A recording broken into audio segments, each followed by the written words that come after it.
All right. We're still on chapter 1. That art thou. Bottom of page 12. Focusing on what I thought we should focus on. I live, yet not I, but Christ in me. Or perhaps it might be more accurate to use the verb transitively and say, I live, yet not I, for it is the Logos who lives me as an actor lives his part. There's a lot of this. Doesn't matter what religion it comes from. Here's Hans Dank.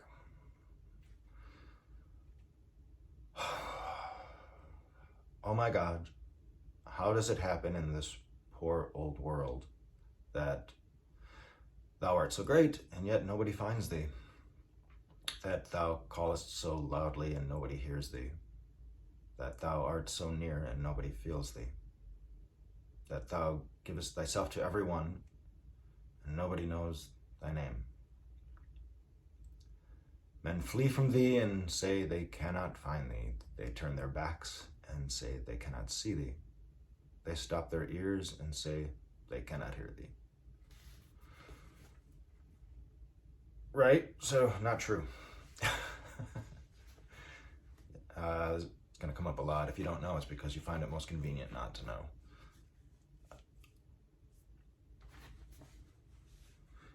Yeah. Lot of stuff. So, George Fox knew by direct experience that every man was enlightened by the divine light of Christ. And I saw it shine through all.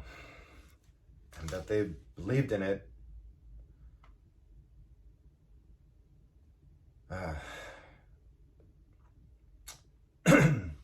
came out of condemnation because they believed they found it coming out of condemnation and came to the light of life and became the children of it.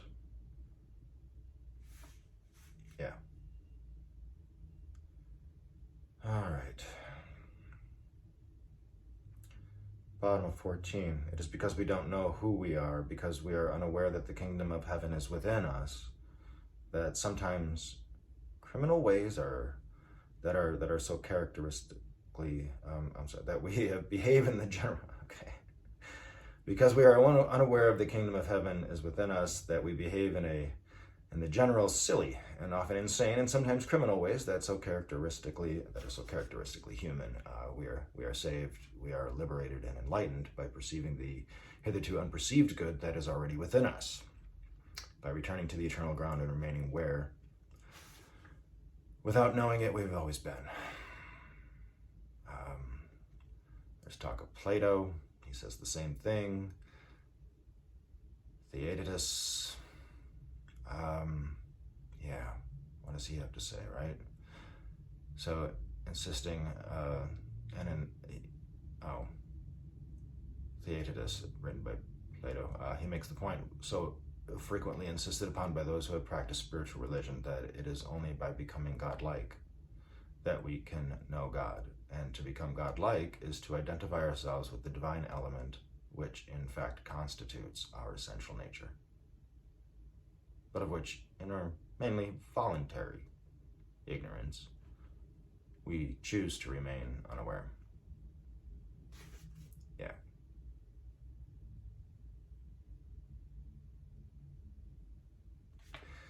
All right.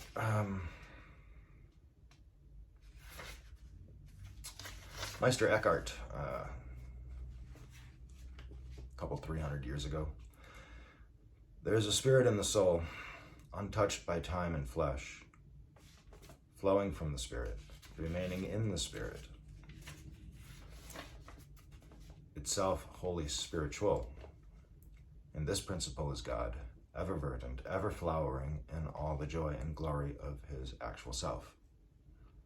Sometimes I have called this principle the tabernacle of the soul, sometimes a spiritual light, anon I say as a spark.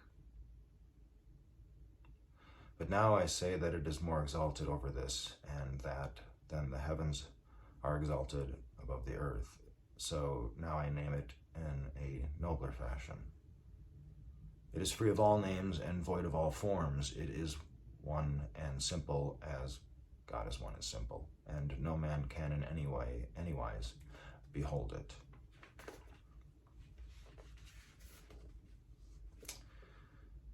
All right. So, thought and open-mindedness. So let's consider this at the top of page 17. Consequently, it seems justifiable to infer that human minds in the remote past were capable of as many and as various kinds and degrees of activity as our minds in the present time. Have we really changed that much in even 6,000 years? 10, 20, 30, whatever you want to believe, 100?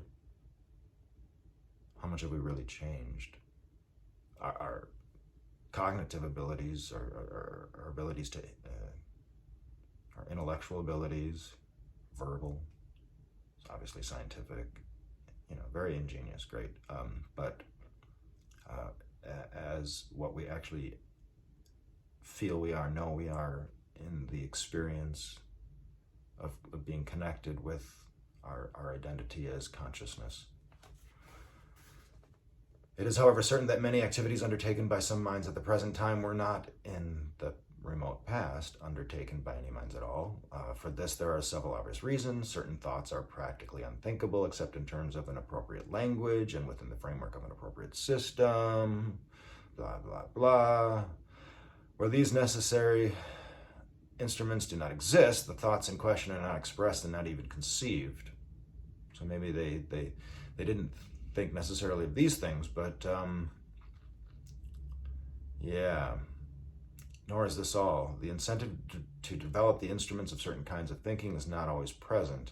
For long periods of history and prehistory, it would seem that men and women, though perfectly capable of doing so, did not wish to pay attention to problems which their descendants found absorbingly interesting. So they weren't that technologically advanced. Does that make them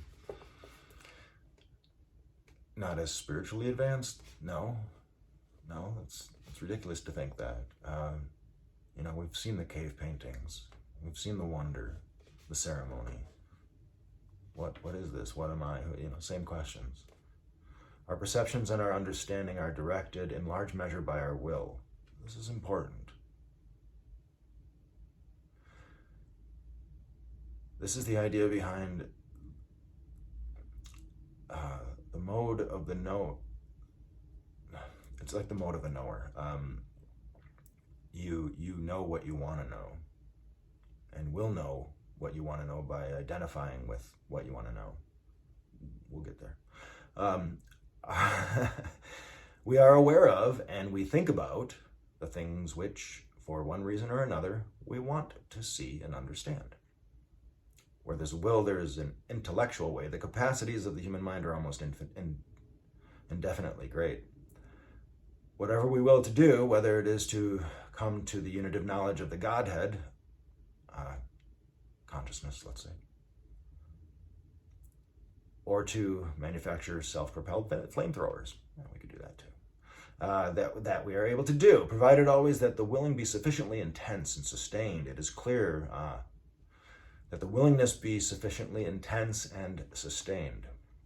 This is true about the experience connectedness.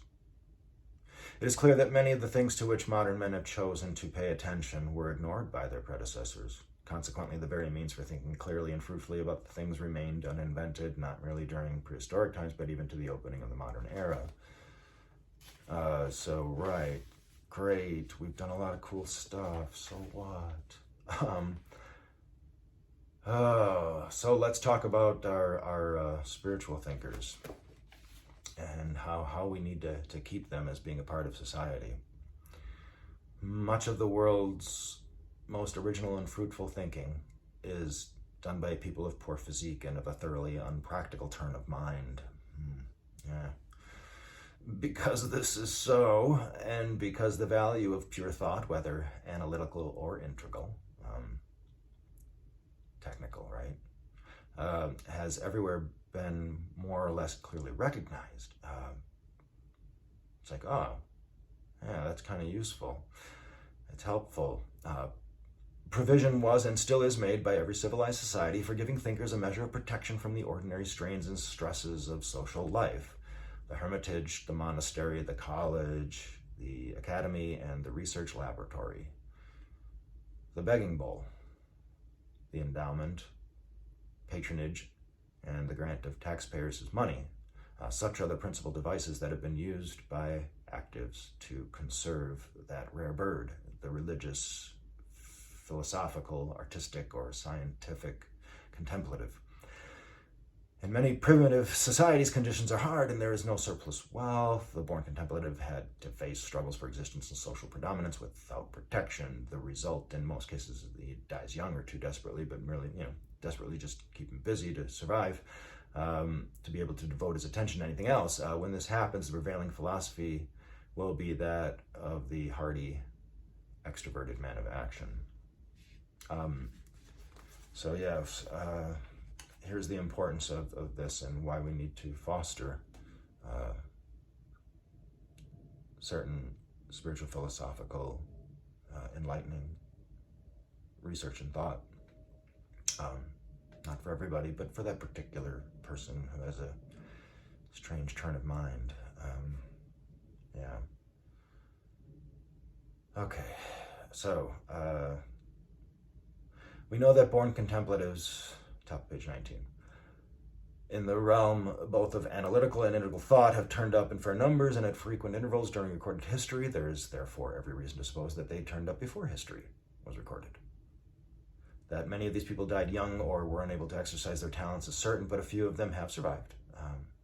Must have survived. In this context, it is highly significant that among many contemporary primitives, two thought patterns are found: an exoteric pattern for the unphilosophic many, not really into those guys, and an esoteric pattern, often monotheistic, with a belief in a God, not merely of power, but of goodness and wisdom for the initiated few. So, this is where some of our best thought has come from. Where did all this great thinking come from? Where's all this philosophy, psychology, theology, spiritual practice? It all came from this.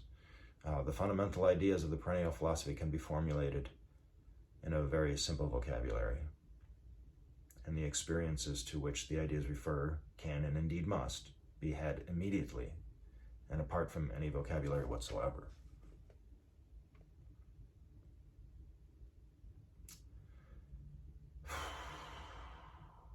Yeah.